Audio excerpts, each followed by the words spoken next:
If you're passionate about transforming retail operations and improving performance, plus you're accountable for key change projects and programs in your company, then you're in the right place. Welcome to the Retail Transformation Show with me, Oliver Banks.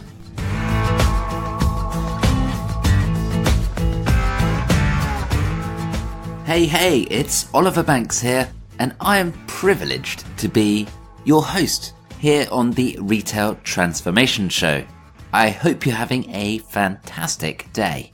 This is episode 36, and today I'm continuing my conversation with Andrew Busby. Now, if you missed the first half of this conversation, you're going to want to go back and listen to that. That's episode 35.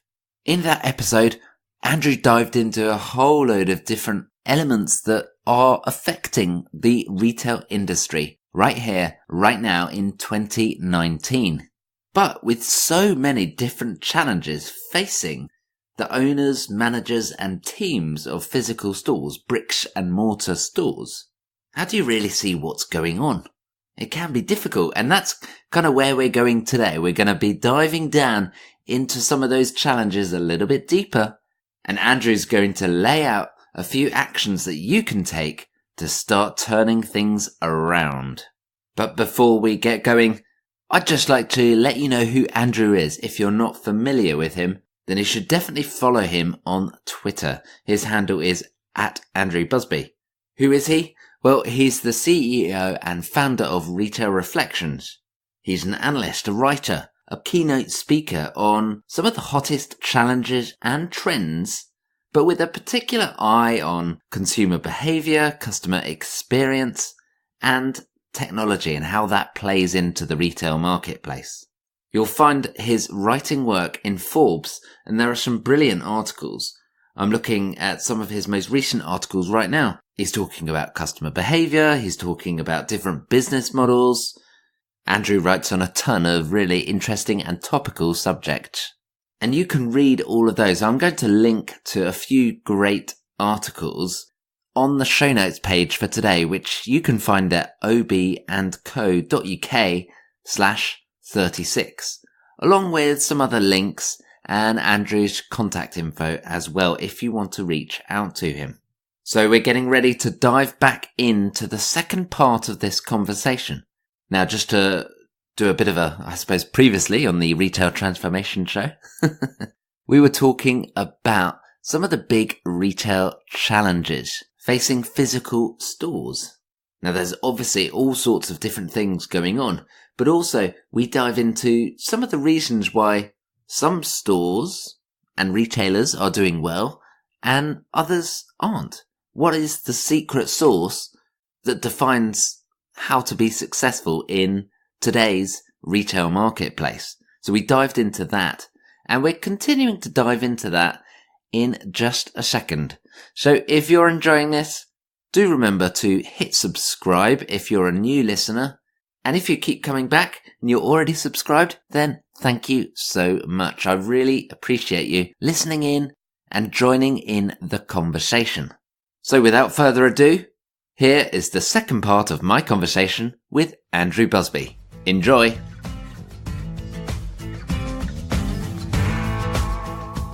And it's been one of the big trends that I've certainly seen within the high street and within shopping centres in particular. And that is the balance between a brand store and a retailer. So I'm talking about, a company selling or a manufacturer selling direct to consumers, say like Apple do in their Apple stores, versus someone like a Carphone warehouse where you're seeing multiple brands all under one roof. What's your take on that balance? I think that what we are in the middle of seeing is a real challenge to the whole retail model. And what I mean by that is, what value does the retailer actually bring? So if we rewind decades and think about, well, I'm going back, it could be the 70s, 60s, but a lot of what we're seeing now is rooted in the sort of attitudes that we had then. So the retailer-customer relationship was very much parent-child, where the retailer was the parent, and they dictated, that they would build these sheds, these shops, and put a roof over it and put product in there, open the doors, and they expected people to come in, and they would dictate, the assortment range and the price, product, quality, etc., etc. And we bought from them, and that model existed for many, many years.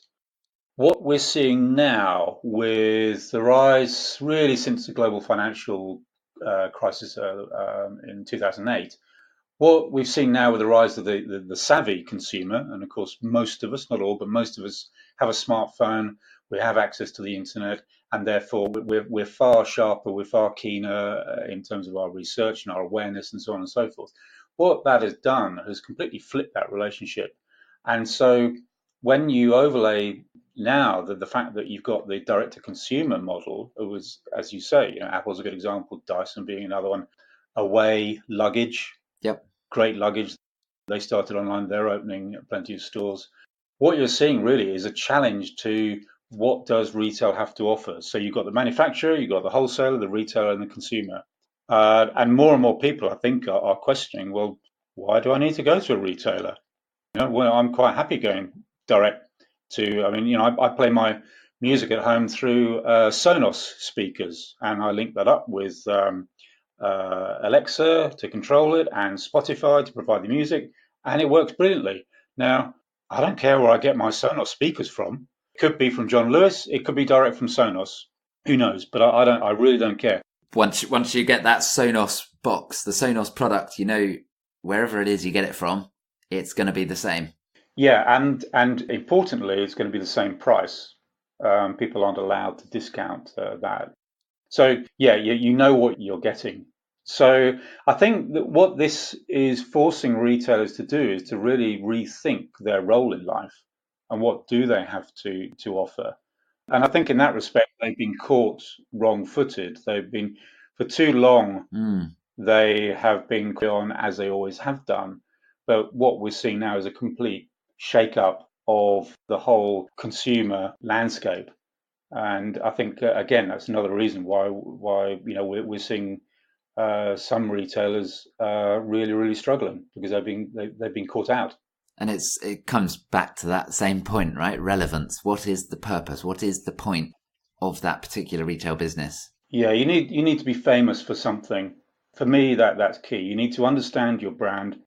You need to be able to convey and communicate that consistently through whatever means. And by that I mean through the store, through online, what have you. Because if you don't understand it, then how on earth do you think that your customers are going to be able to understand it? Absolutely. And that kind of brings us back to one of the points you were mentioning earlier about we, as consumers, have an emotional attachment to a retailer compared to a gas supplier, for example. And I think that's really quite an interesting perspective as to how that all plays out. Yeah, we demand more from retail, I guess, because it is so visible. So let's try and work out, what does this look like from a bit of an action plan for the retailers listening?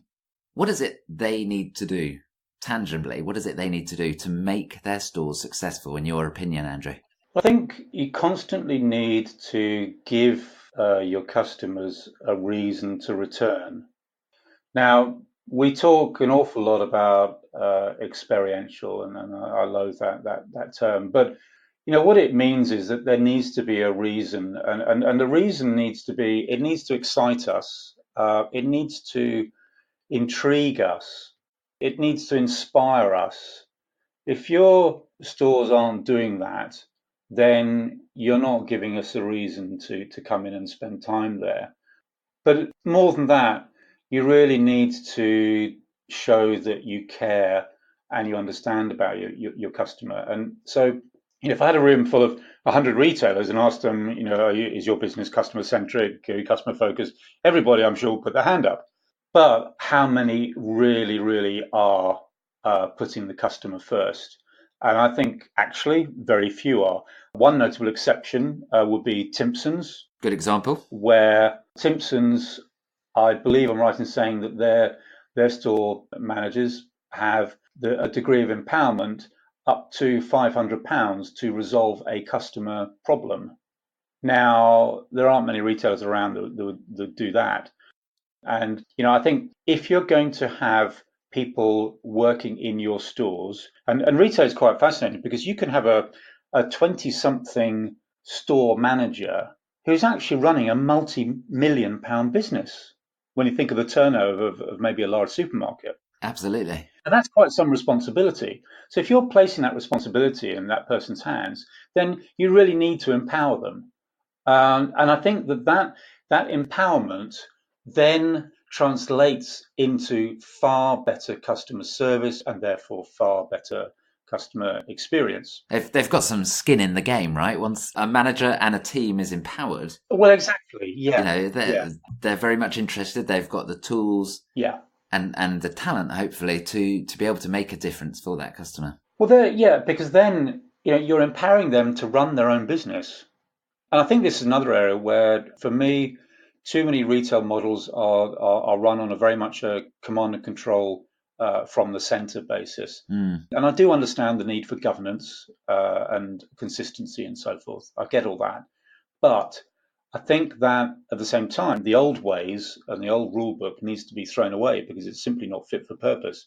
And so to make the stores more vibrant, more relevant, more exciting, more appealing to the customer, you need to give your staff in store more autonomy, more empowerment, because ultimately they are the ones who know their customers the best. Why is it that most, if not all, retail CEOs will spend typically on a Friday, they will do store visits because the people in store know the most about the business because they're meeting the customers all the time.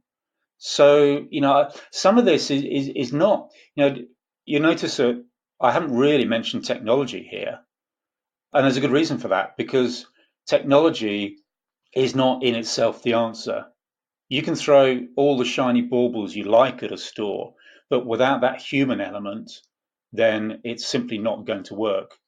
So I think that for me, that's one of the, as a takeaway, if you like, for me, that's one of the most important elements to remember that retail is first and foremost a human people business. Love it. Yes, retailers are having to turn themselves into technology companies, but it should be human first, technology second. Yeah, absolutely. I totally agree with that. And like you say, the technology, in my view, is there to enable the human aspect to work at its best, at its most effective, in its most effective way. Yeah, and I think that is going to become more and more relevant over the coming years when we look at autonomy, robotics, artificial intelligence, machine learning, and so forth. I think there's going to be temptation for many people to think, oh, we're going to get ourselves out of trouble by just throwing technology at it, and that simply isn't going to work. Yes, you're right. It needs to be the enabler. And for me, it comes back to the brand. Understand your brand and what it stands for, and that will then inform your technology decisions. Yeah, absolutely. I think just reflecting on that point, it's going to be an interesting point because technology generally is implemented based on having a business case with a decent return on investment, which generally, let's be honest, generally comes from a cost saving rather than a sales uplift. So it's that temptation to say, right, I'll put in a new piece of tech. I'll take out some cost, people, hours, right? Let's be honest. This is how it works. And then actually you're just running your stores on less manpower. So you're less able to deliver that human element. So I suppose there's got to be a transformation at some stage that says, how do we put technology in on a business case that is not just about cost saving or not just about removing hours from stores, but actually it is there to build the business. It's there to grow sales, grow longer term loyalty that then reduces the total marketing spend, for example, because you don't need to spend so much in acquiring new customers if you can keep your loyal ones for longer, right? I think the message there for me is people don't let the CFO run your organization. Always remember that they are the bean counters. They are not driving customer satisfaction, customer experience, etc., etc. And I think that's a trap that most retail businesses have fallen into. That, and along with being wedded to out-of-date KPIs, such as sales per square foot, which frankly in today's world is meaningless. Go back to Rafa, for example. I don't know this for a fact, but I'll be very surprised if they measure sales per square foot, because they invite these sweaty, lycra-clad, middle-aged men into their clubhouses to have a coffee. Such nice visuals there. Thank you. They invite these lunatics in to have a coffee and talk about cycling. And if they happen to buy something, that's great. But if they don't, well, hopefully we've given them a great environment and a nice experience, and they are part of our club. And the next time they come, they'll buy something. And I think that's just a fantastic philosophy. That is not driven by a CFO. That is driven by somebody who has a degree of imagination. And I think that is what is needed. So I've just jumped back onto my soapbox for a second, if you don't mind. Back on the soapbox. That is what is needed. And I think, again, the serious point about this is KPIs from 20, 30 years ago are no longer fit for purpose for today's retail. And that is a powerful message. It's one that some understand, but most would recall in horror because they're wedded to the Monday morning sales meeting. And again, I think that's a real challenge. Most retail businesses are a sales-first organization, and they budget based on historical data, like for like, as we know, based on cost of running the business, rather than things like making my customer feel better about themselves. These sorts of things. Why am I in business? Because if you take that direct sales approach, which is no longer appropriate, that's by nature of it, that's a short-term view. Absolutely. And I think it is time to start thinking in a longer term way. We can see where the trends are beginning to take us now in terms of, as we mentioned earlier, automation, AI, etc. We know consumers are becoming more digital. So it is time to start thinking in a longer term way. What is my long-term relevance? How am I going to build that long-term loyalty through an emotional attachment with my consumers? And ultimately, don't use those 30-year-old KPIs, as you mentioned, to do a day-to-day management do a day-to-day management that limits your long-term potential. Yeah, absolutely. Yeah. Is there anything else I've missed in that, or it'll wrap up there, Andrew? No, it sounds like a good place to wrap up because we could carry on for a lot longer. We certainly could. And we should at some stage, maybe over some beers next time, eh? Definitely, yeah, that sounds good to me. Just before we do wrap up, Andrew, really important question here. If someone wants to go deeper into this and wants to reach out and hook up with you, what's the best way of getting in contact? Either through the website, which does have all the contact details, so that is retail-reflections.co.uk, or can reach me on Twitter at Andrew Busby, and email is andrew@retail-reflections.co.uk. And people should also check out your great wealth of articles, particularly on Forbes, as I mentioned in the intro there, that are always an entertaining read. So thanks so much, Andrew. This has been really good. We've gone through quite a lot. It feels like maybe a whistle-stop tour, so I hope we haven't blown people's heads up too much, particularly with the challenges that we were talking about earlier. I think it is an optimistic time for retail. Yes, it's evolving, but that's good. Evolution brings new bright things. It's not a death for sure, but let's look to the future and make it happen, eh? Yep, absolutely. Totally agree. Thank you once again, Andrew. It's been a pleasure, and I look forward to inviting you back on soon. Thanks. Look forward to it. Thanks, Oliver.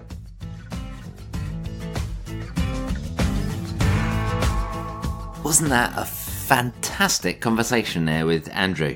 He shared some really big golden nuggets, and I'd love to know from you, what was your key takeaway? I'm going to be posting on LinkedIn about this particular episode, and I'd love for you to reach out, comment, and say what you took away from, I suppose, the whole conversation with Andrew, both episode 35 and this one, episode 36. Now, you can find all of the show notes from today's episode at ob&co.uk/36. And I have to say, Andrew's been working on a bit of a secret project, although not that secret because he has put it on Twitter, to be honest. But if you have enjoyed today's episode, then do keep an eye out on what Andrew's up to, because he has got a book in the pipeline which is coming out later in the year. It's called Harry Was Right All Along. Who was Harry, and what can he teach us about retail today? It's a collection of short stories from the high street. So I know that if you've enjoyed this one, I am sure this book is going to be absolutely fantastic. So do, like I say, do look out for it later on in the year. And the best place to hear it is directly from the horse's mouth. Sorry, Andrew.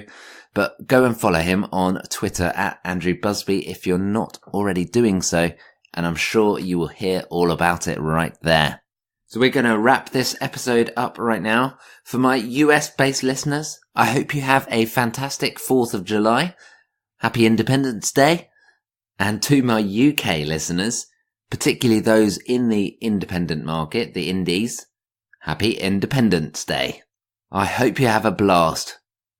So I really hope you've enjoyed this episode. Do hit subscribe if you have, if you're a new listener. And if we're not connected on LinkedIn, then do reach out. You can find the link directly to my profile on the show notes page. That's ob&co.uk/36. That's obandco.uk/36. And I hope you have a brilliant week, and I look forward to joining you on the next episode of the Retail Transformation Show. Catch up then.